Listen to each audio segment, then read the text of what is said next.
Surah Ali Imran ayat yang ke-140 ya, jadi saya sampaikan di depan dalam dirahmati Allah Subhanahu wa taala, mengingatkan kita kembali tentang peristiwa yang terjadi. Para ahli tafsir menyebutkan bahwa rangkaian ayat ini adalah rangkaian ayat yang Allah turunkan untuk menghibur Nabi besar Muhammad SAW dan para sahabatnya ketika pada peristiwa Uhud terjadilah kondisi-kondisi yang secara umum kitab-kitab sejarah, kitab-kitab sirah nabawiyah mengatakan dalam tanda kutip sehingga tidak kalah, karena nanti pada peristiwa Hamra al-Asad dalam beberapa hari berikutnya beliau bisa membalik kondisi tidak menang ini menjadi kondisi yang menang. Tetapi yang disampaikan dalam konteks ini adalah Allah melihat realita yang terjadi dengan umat yang waktu itu. Begitulah kondisinya. Ada gundah, ada khawatir, ada Allah menegaskan yang saskum korhon faqad massa qauma qadhum mislu. Bila kepada Anda terjadi hal yang membuat terluka semacam ini, maka kaum itu pun musyrikin Quraisy juga sudah terjadi. Itulah peristiwa Badar al-Kubra. Pada peristiwa Badar al-Kubra, jumlah umat Islam lebih sedikit malah, hanya sepertiga daripada jumlah pada peristiwa Uhud. Bahkan pada peristiwa Badar al-Kubra, umat Islam belum punya pengalaman dalam tanda kutip politik militer, sehingga bahkan pada waktu itu Rasulullah memilih satu tempat untuk keberadaan daripada pasukan-pasukan beliau. Dan para sahabat dari Ansor menyampaikan kepada Rasulullah, apakah ini wahyu? Kalau ini wahyu kita ikuti. Jadi kalau ini bukan wahyu ya Rasulullah, ini tempat yang tidak tepat untuk keberadaan daripada pasukan-pasukan kita. Ini tempat yang jauh daripada mata air, ini tempat yang jauh daripada dukungan logistik, ini tempat yang mudah dijangkau oleh musuh. Rasulullah menyampaikan, bal ra'yun ra'aytuhu, ini adalah pendapatku, dan kemudian bersama dengan para sahabat memindahkanlah posisi berada daripada pasukan-pasukan beliau. Tapi sekalipun mereka sedikit, sekalipun pengalamannya bahkan baru kali pertama mereka melakukan semacam jihad qitali, difa karena ada, kalau kita baca kitab sirah nabawiyahnya, fi dilali sirah nabawiyahnya Munir Muhammad Ghadban, terus sampaikan ternyata orang-orang musyrikin Quraisy itu sudah mengirimkan surat kepada Rasulullah untuk menghabisi Rasulullah dan para sahabatnya sesudah Abu Sufyan pulang dari berdagang di Syam. Sehingga Rasulullah berpendapat, ya daripada mereka yang menyerang kita, lebih bagus kita hadapi mereka.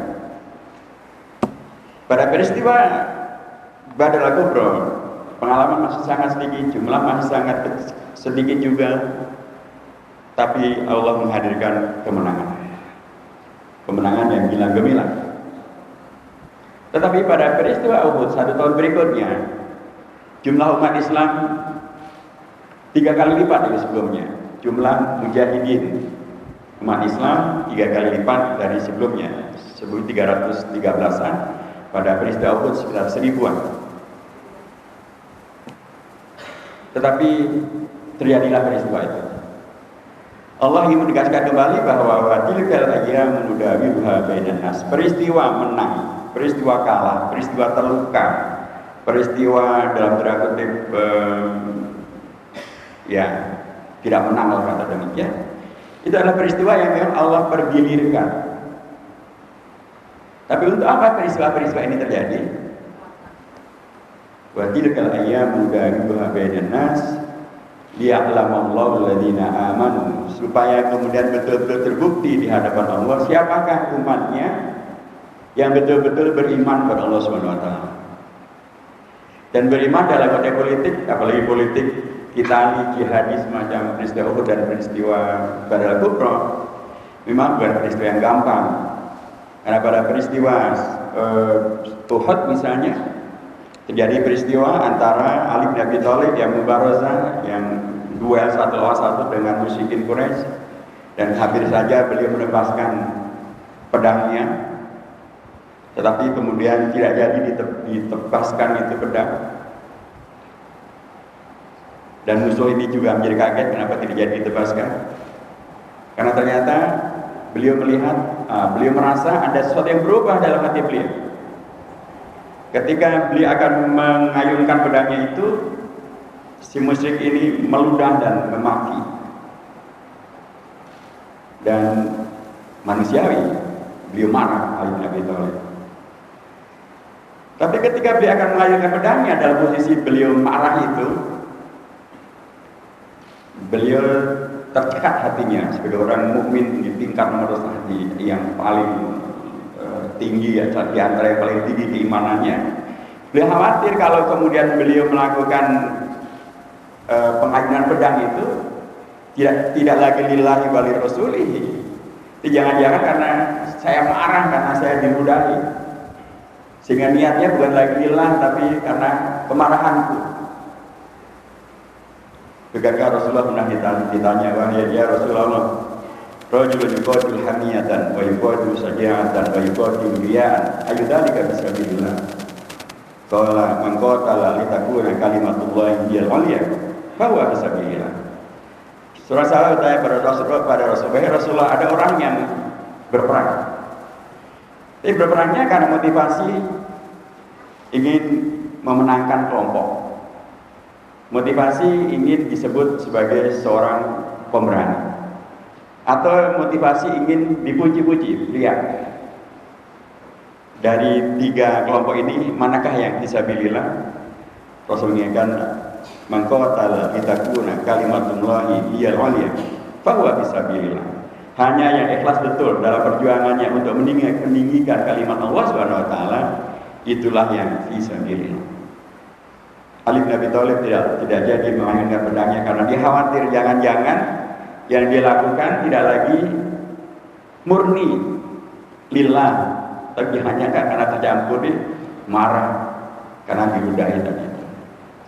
Beliau tidak jadi mengayunkan. Saya mengatakan bahwa li'alamallahu alladziina aamanu. Jadi peristiwa-peristiwa politik, peristiwa-peristiwa jihad, peristiwa-peristiwa perjuangan yang kemudian menghadirkan perubahan-perubahan itu, termasuk peristiwa pergantian tahun, termasuk peristiwa pemilu 2019 sekalipun, penting juga untuk kita maknai sebagai untuk kemudian menjadi bagian daripada pembuktian, kelanjutan daripada keimanan kita semuanya.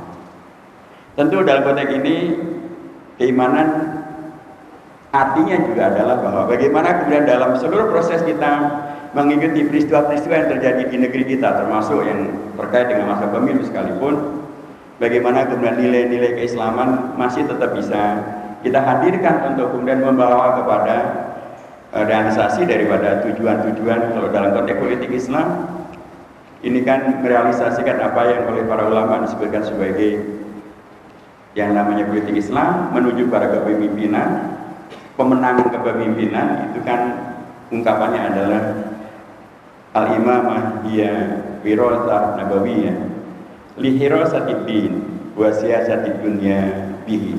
Bagaimana dengan kepemimpinan itu, kepemimpinan yang bisa dimenangkan itu bisa menjaga agama li hirasatid din, supaya agama tetap terjaga. Tentu din dalam konteks ini adalah din Islam, supaya Islam tetap terjaga.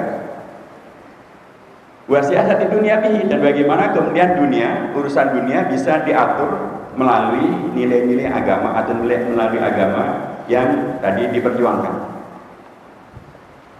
Tadi oleh Haji TV Baleno telah disinggung tentang bagaimana hasil pemilu 2019. Ya, kita semuanya sudah tahu bagaimana hasilnya. Dan sekaligus barangkali dalam konteks muhasabah kita juga sudah tahu tentang apa yang kita lakukan pada waktu pemilu kemarin. Dan ketika kemudian dalam konteks yang dilakukan di Indonesia, negeri di mana ini adalah bagian daripada yang saya sebut sebagai warisan jihad, ijtihad, mujahadah, dan bahkan tadhiyah.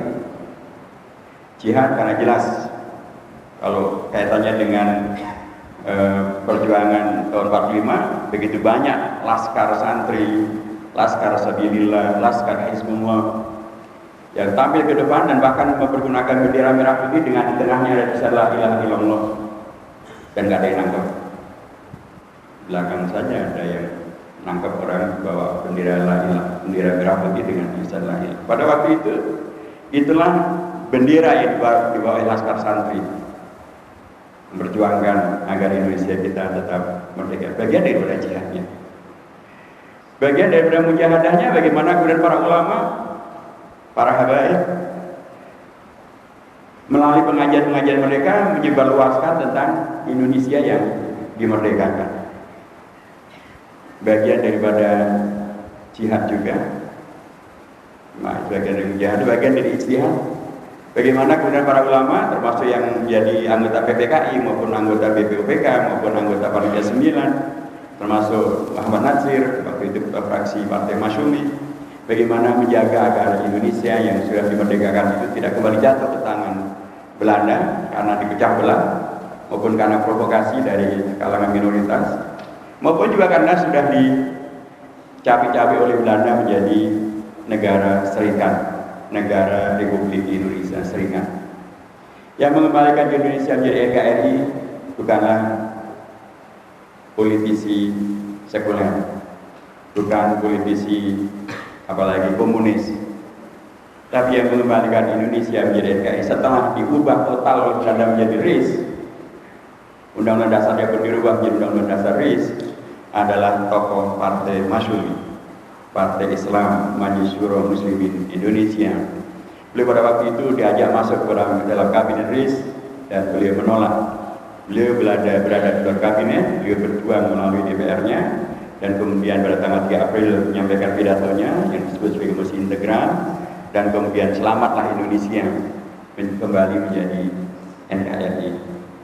Karena aneh kalau kemudian melalui mekanisme pemilu kemudian dituduh ada dipergunakan politik aliran. Ya, politik aliran adalah suatu hal yang tidak terhindarkan. Aliran itu bisa maknanya macam-macam. Pancasila juga aliran. Kalau tidak boleh politik aliran, berarti nggak boleh politik Pancasila. Komunis juga aliran, dan itu memang tidak boleh karena memang dilarang oleh hukum di Indonesia. Kemudian sekuler juga aliran. Kalau nggak boleh ada politik aliran, berarti yang akan dipakai adalah politik alam gaib. Islam juga adalah aliran, bahkan bukan sekedar aliran, bahkan dia adalah ideologi. Jadi ketika kemudian dengan alasan politik aliran, kemudian umat Islam dipojokkan, umat Islam dikriminalisasi, seolah-olah kemudian hanya Islam yang layaknya untuk dikriminalkan. Padahal yang sambil mereka meneriakkan aku Pancasila, aku NKRI, para yang menyelamatkan Pancasila, termasuk menyelamatkan NKRI adalah tokoh-tokoh umat Islam spesifik. Yang menyelamatkan NKRI adalah tokoh ketua fraksi Partai Masyumi di DPR RIS, Muhammad Natsir. Jadi kalau ada yang menuduh umat Islam adalah dalam tanda kutip membahayakan NKRI, sesungguhnya menurut saya dia mu'alaf NKRI. Yang mu'alaf NKRI. Jadi itu bagian daripada bagaimana kita memaknai tentang perubahan-perubahan, termasuk juga perubahan perpolitikan itu dalam konteks bagaimana melihatnya dari sisi akidah keislaman kita. Bahwa kita ingin perubahan-perubahan ini untuk kemudian kita muhasabahkan bagaimana dalam Indonesia. Tadi saya sebelum sebut tentang bagaimana tadhiyahnya, jihad, ijtihad, mujahadah. Tadhiyah itu diantaranya adalah dulu ketika Indonesia diproklamasikan merdeka, belum jelas benar sesungguhnya batas-batas teritorial Indonesia merdeka itu sampai di mana. Batas barat, timur, utara, selatannya sebelah mana. Orang mengatakan itu kan kawasan yang dulu dijajah oleh Belanda, belakang kemarin sudah dijajah oleh Jepang. Sekarang dijajah yang lain lagi. Nah,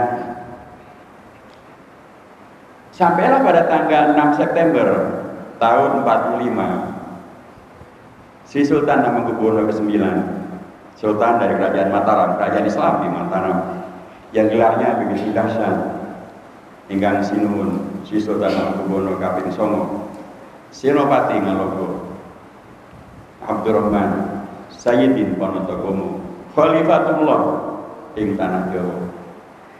Beliau yang gelarannya sedemikian dahsyat, bahkan Senopati Ngalogo itu kan sesungguhnya terjemahan dari gelaran Sultan-Sultan Turki Utsmani. Senopati Ngalogo itu adalah kalau bahasa Arabnya adalah Al-Ghazi. Al-Ghazi adalah gelar untuk sultan-sultan pada khilafah Turki Utsmani. Dan tidak ada sultan khilafah di luar daripada Turki Utsmani yang mempergunakan gelar Al-Ghazi. Khalifah Daulah Umayyah tidak ada yang pakai gelar Ghazi. Abbasiyah tidak ada yang pakai gelar Ghazi. Mamalik tidak ada yang pakai.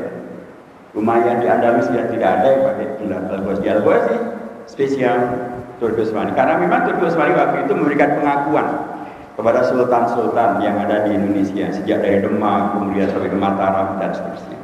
Nah, beliau yang gelarannya sedemikian rupa, dan waktu itu pun sebelumnya sudah mempertahankan kerajaan Mataram dari penjajah Belanda, sampai dikirimkan juga pasukan untuk menyerang Batavia pada masa Sultan Hamengkubuwono yang ketiga, Sultan Agung Hamengkubuwono yang ketiga atau Sultan Agung. Beliau yang luar biasa mempertahankan kedaulatan kerajaannya ini. Begitu Indonesia merdeka, dimerdekakan, diproklamasikan kemerdekaannya pada tanggal 6 September tahun 45 secara sukarela, tanpa dipaksa, tanpa diserang, tanpa diserbu, tanpa disogok apalagi, menyatakan bergabung dengan NKRI dan menyerahkan kedaulatan kerajaan Yogyakarta kepada NKRI. Bukan hanya menyerahkan kedaulatannya, bahkan memberikan emas-emas batangan yang dimiliki oleh Keraton Yogyakarta diberikan pada Republik Indonesia. Bahkan diberikan uang cash, berapa jumlahnya? 6,5 juta gulden, setara uang sekarang setara dengan 700 miliar rupiah.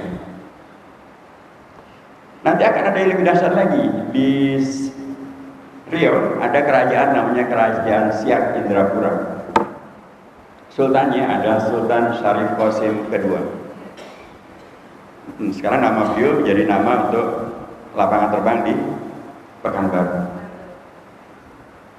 Sultan Syarif Qasim ketika kemudian mempergunakan kata Syarif, itu artinya adalah beliau bukannya sultan biasa. Ini sultan yang keturunannya Rasulullah SAW. Tetapi jalurnya dari jalur Hasan ibn Ali bin Abi Thalib. Jadi Rasulullah itu keturunannya melalui jalur Ali bin Abi Thalib dari putra Abi Hasan dan Husain. Kalau dari jalur Husain itu nanti sebagai Habib. Jadi para habaib kita itu adalah keturunan Rasulullah melalui jalur Imam Husain ibn Ali bin Abi Thalib. Kalau melalui jalur Imam Hasan ibn Ali bin Abi Thalib itu sebenarnya adalah Syarif. Nah, Sultan Syarif Qasim artinya adalah beliau adalah sultan yang keturunan Rasulullah dari jalur Hasan bin Ali bin Abi Thalib. Ketika Indonesia merdeka, kerajaan yang beliau pertahankan melalui perang melawan Belanda, melawan Portugis dan lain sebagainya, Indonesia merdeka dan menyatakan kemerdekaannya, maka beliau pada tanggal 28 November tahun 45 mengirimkan kawan, nggak ngirim SMS, nggak ngirim WA, belum ada. Apalagi Instagram belum ada. Beliau kirimkan kawan, Telegram gitu ya, Telegram zaman dulu bukan Telegram zamannya sekarang. Intinya adalah beliau bergabung dengan NKRI. Bukan hanya bergabung saja, beliau nyatakan bahwa seluruh tanah kuasa yang di bawah kekuasaan beliau diserahkan semuanya kepada Indonesia. Bukan itu saja, beliau memberikan uang cash kepada negara Indonesia. Berapa jumlahnya? 13 juta gulden, setara 69 juta euro, setara 1,4 triliun rupiah. Kasih cash, Pak. Bukan utang, bukan utang nih. Kasih, dikasih semuanya. Bayangkan, saya ingin mengatakan, mungkinkah seorang Sultan Hamengkubuwono IX, Sultan Syarif Qasim II, yang mereka melanjutkan kerajaan, melanjutkan kuasa daripada raja-raja sebelumnya, yang mereka mempertahankan kerajaan itu dengan perang dan semuanya, melawan penjajah Belanda, melawan penjajah Portugis, Begitu NKRI diproklamasikan tanpa perang, diserahkan, masuk bergabung, bahkan ngasih uang. Biasanya kan, kalau pakai pemilu kemarin kan, istilahnya kan NPWP, nomor biro wali biro. Jadi satu suara saja, waduh, minggunya macam-macam. Ini nggak dirayu, nggak diminta, nggak apalagi diserbu, diserahkan semuanya, dan bahkan bukannya diserahkan, duit pun mereka kasihkan. Untuk apa? Kalau Sultan Jogja waktu itu memberikan uang itu agar Indonesia bisa mencetak uangnya sendiri. Indonesia sudah merdeka, masa uangnya pakai apa? Masih pakai gulden. Rupiah itu dicetak melalui uang yang diberikan oleh, atau melalui emas batangan yang diberikan dan uang yang diberikan tadi. Demikian juga Sultan Syarif Qasim. Saya mengatakan bahwa dalam konteks di mana kemudian yamsaskum qarhun faqad massalakum qarhun terjadinya perubahan-perubahan ini, muhasabah kita adalah sejauh mana kemudian kita bisa menjaga dan membentengi agar Indonesia kita ini dalam konteks keislaman kita, keimanan kita, bagaimana kemudian Indonesia tidak malah semakin jauh keluar daripada apa yang dahulu dicita-citakan dan dipikirkan oleh para ulama yang bergabung dalam umat Islam, yaitu Muhammadiyah, NU, PUI, Persis, maupun yang dalam Partai Islam, Syarikat Islam, Partai Penyandang, partainya Haji Agus Salim, maupun juga Partai Islam Indonesia, partainya Mr. Karmas Kasmas Mudimejo, atau Partai Masyumi. Sehingga mereka kemudian menyelamatkan NKRI dan seterusnya itu. Ketika kemudian melalui pemilu malah yang terjadi misalnya Indonesia dibawa menjauh daripada yang dipikirkan oleh para tokoh-tokoh besar tadi, disitulah peran daripada muhasabah ini penting untuk kita lakukan. Tentu kondisinya berbeda, tetapi bahwa kemudian keimanan kita bisa membawa kepada hadirnya sikap kita untuk membawa kepada penjagaan agar Indonesia tidak semakin menjauh daripada apa yang kita citakan itu adalah bagian daripada yang tetap dimungkinkan. Sulit ya, berat ya, bisa menang ya, bisa kalah juga ya. Karena begitu Rasulullah juga terjadi peristiwa Uhud. Tapi Allah menghibur bahwa dulu waktu peristiwa Badar bukan begitu. Artinya segala apapun yang kemudian didapatkan dalam konteks yang sekarang, jangan kemudian diartikan bahwa seolah dunia sudah kiamat, seolah tidak ada kesempatan kita untuk kemudian menghadirkan pelurusan dan bahkan membawa kepada yang lebih baik menuju kepada apa yang menjadi cita-cita yang dipikirkan oleh para tokoh-tokoh kita yang tadi itu.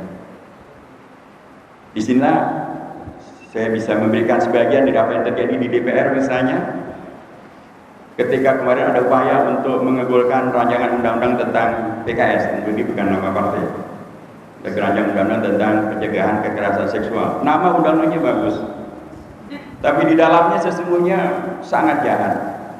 Karena kalau ini dibiarkan, maka rumah tangga daripada bangsa Indonesia, dan Indonesia itu adalah satu negeri di mana basis sosialnya adalah dibasiskan pada keluarga. Kalau keluarga hancur, maka retaklah bangunan Indonesia. Kalau seluruh keluarga hancur, hancurlah Indonesia. Bagaimana menghancurkan keluarga? Menghancurkan keluarga dengan menghancurkan pola hubungan antara suami dan istri. Melalui rancangan undang-undang itu bisa kemudian dihadirkan kondisi di mana suami merasa dipaksa, istri merasa dipaksa, dan kedua-duanya merasa diperkosa, dan kemudian kedua-duanya boleh mengadukan ke pengadilan atau ke polisi. Rumah kita penuh dengan kecurigaan, penuh dengan ketakutan, dan itu bisa membawa kepada perubahan dari baiti jannati menjadi baiti nari, ya, baiti nari. Kami mengupayakan terus supaya ini tidak bisa disahkan. Alhamdulillah tidak bisa disahkan sampai selesai masa periode yang kemarin. Ada lagi satu rancangan undang-undang yang ini luar biasa dasarnya mereka untuk mengesankan seolah-olah RUU tentang KUHP itu akan membawa kepada dalam tanda kutip kejahatan yang baru dari negara terhadap urusan pribadi publik.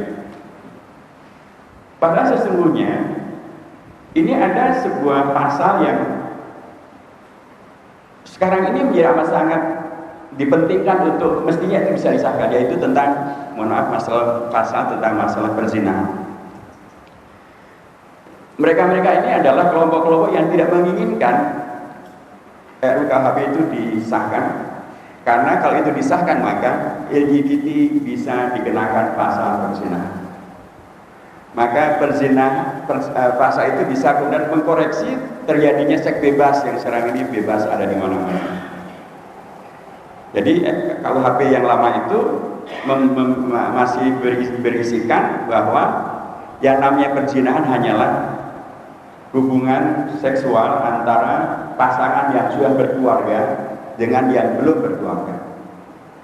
Jadi kalau hubungan antara yang sudah berkeluarga dengan yang berkeluarga tetapi mereka bukan sah, tidak masuk kelompok, tidak termasuk perzinahan.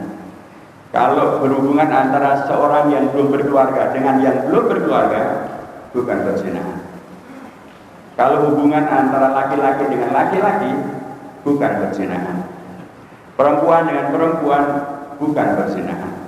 Yang akan terkena masalah adalah kalau orang dewasa dengan anak-anak, ya itu nanti ada hukum lain terkait dengan masalah kejahatan terhadap anak-anak. Tetapi kalau sesama dewasa, perempuan dengan perempuan, bukan perzinahan.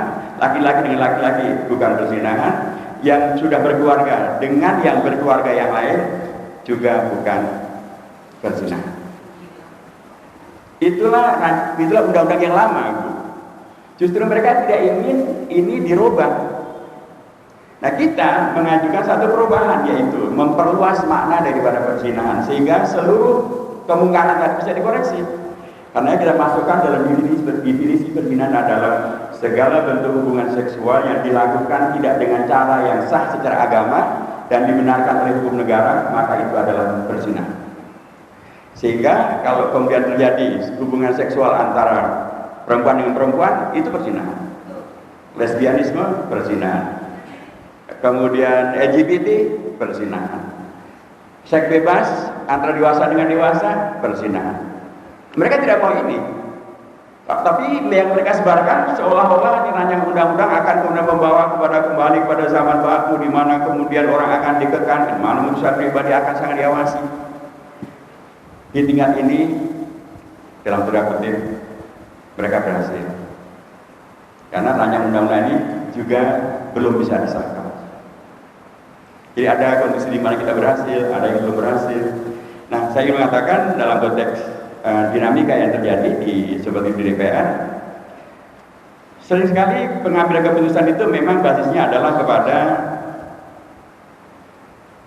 debat, dialog, lobby. Kalau pada tingkat ini memang tidak diperlukan jumlah, tapi kepiawaian. Tapi seringkali pengambilan keputusan juga melalui jalur voting. Pada tingkat ini jumlah menjadi sangat dipentingkan.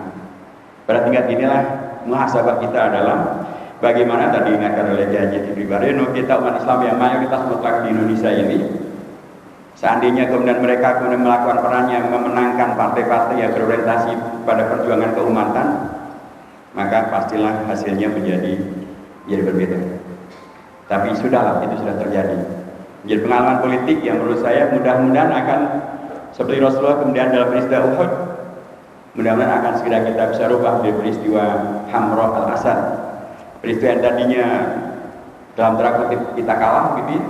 Bagaimana kemudian kita bisa merubah untuk menjadi sesuatu yang membawa kepada kemenangan. Di situ ada nilai keimanan ketika kita mencontoh Rasulullah untuk bagaimana kita tidak berlarut-larut di dalam perasaan kalah, perasaan terpinggirkan atau perasaan menjadi tidak bisa maksimal, menjadi sesuatu yang kemudian Rasulullah contohkan, kita rubah menjadi bagian daripada semangat untuk menghadirkan kemenangan-kemenangan. Bayatah kita mikub syuhada artinya adalah agar kita syuhada. Di situ ada dua makna. Syuhada artinya adalah mati syahid, syuhada karena perjuangannya, ikhlasnya kemudian wafat menjadi syahid. Tapi syuhada juga artinya adalah menjadi saksi untuk kehidupan. Saksi untuk kehidupan artinya adalah menyampaikan peristiwa-peristiwa yang ada untuk dijadikan pelajaran untuk agar kita kemudian kalau sudah baik kita lanjutkan, kalau belum baik kita jadikan bagaimana untuk kita hadirkan yang lebih baik, seperti dalam peristiwa Hamra al-Asad.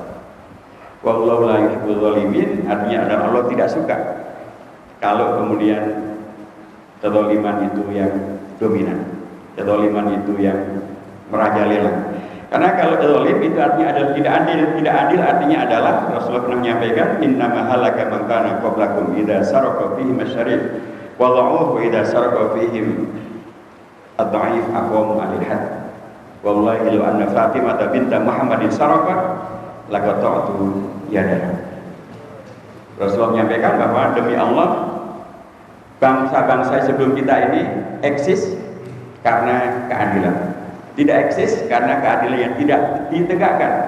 Karena kata beliau, karena beliau adalah nabi yang terakhir, teladan semuanya, maka beliau menegakkan keadilan. Sehingga beliau menegaskan demi Allah, bahkan seandainya putriku Fatimah yang melakukan tindakan kriminal mencuri, maka pasti akan ditegakkan hukum. Termasuk diantaranya adalah potong tangan. Nah, Allah menegaskan peristiwa-peristiwa yang berubah-ubah ini berganti-ganti, menang kalah, kalah menang, Uhud, kemudian Badar, kemudian menjadi Uhud, setelah itu ada Khandaq, setelah ada Fatu Makkah, setelah itu ada peristiwa kemudian ada perang salib, kemudian ada Salatul Ayyubi yang menghadirkan kemenangan. Seluruh peristiwa-peristiwa ini adalah untuk menegaskan kembali tentang 3 hikmah itu, agar kita memuhasabah sejauh mana keimanan kita tetap bisa hadir, tidak karenanya menjadi lekas putus asa, karena Rasulullah tidak pernah mengajarkan putus asa. Tapi juga tidak, kalau menang tidak kemudian menjadi yang buruk. Saya sering sampaikan buruk itu adalah terjemahan dari GR, gedi rasa. Kalau kalah tidak mudah putus asa, karena Rasulullah tidak pernah mengajarkan putus asa. Wala ta'asbiru illa innahu la ya'asbiru illa qawmil fasiqun. Dan dalam peristiwa Uhud beliau langsung berubah menjadi peristiwa Hamra al-Asad.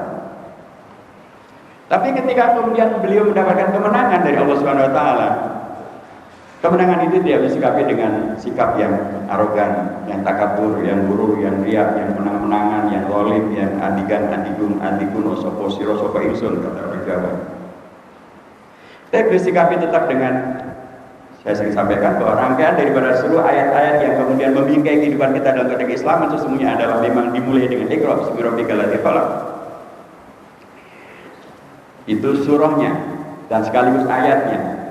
Tapi surahnya yang akhirnya atau terakhir daripada surahnya bukan sekedar al-yauma akmaltu lakum dinakum wa atmamtu 'alaikum ni'mati, itu ayat yang terakhir memang.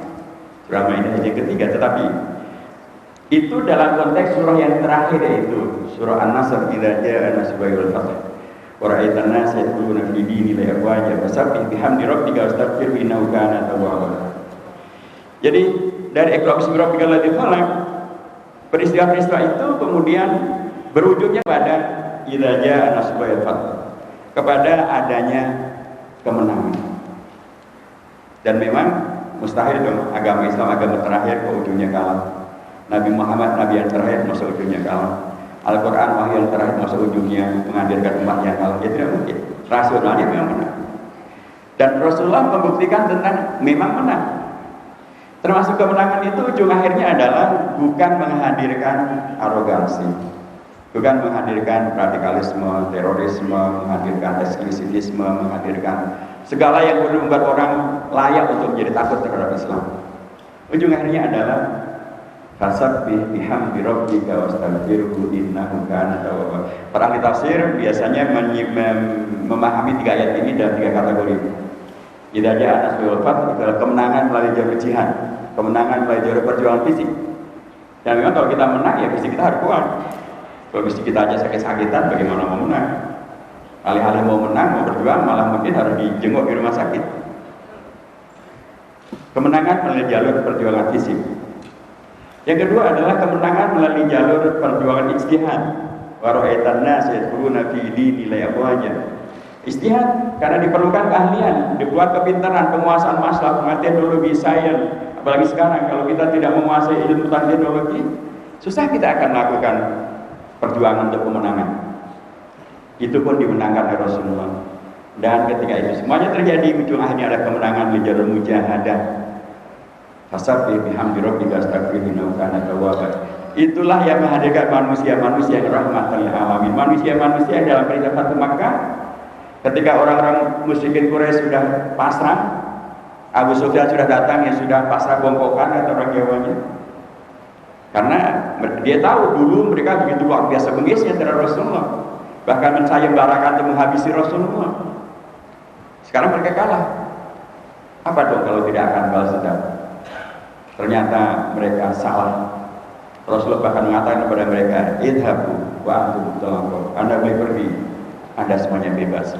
Akhlak mulia yang luar biasa. Demikianlah, mudah-mudahan dengan muhasabah semacam ini kita akan tetap terbingkai di dalam surah An-Nasr maupun dalam surah Al-Imran ayat yang ke-140, di mana seluruh peristiwa datang dan pergi, termasuk pemilu dan menang dan kalah dan seterusnya, itu bukanlah akhir dari segala-galanya. Dia adalah bagian daripada yang memang terjadi, tetapi Rasulullah memberikan kepada kita keteladanan yang luar biasa untuk menghadirkan kemenangan-kemenangan. Dan bila itu terjadi kemenangan, maka yang akan muncul adalah bukanlah yang menakutkan, tapi yang muncul adalah manusia-manusia yang akhlaknya luar biasa mulia dan menghadirkan kemuliaan Islam pun menyebar ke seluruh dunia seperti yang hari ini kita dapatkan. Assalamualaikum warahmatullahi wabarakatuh.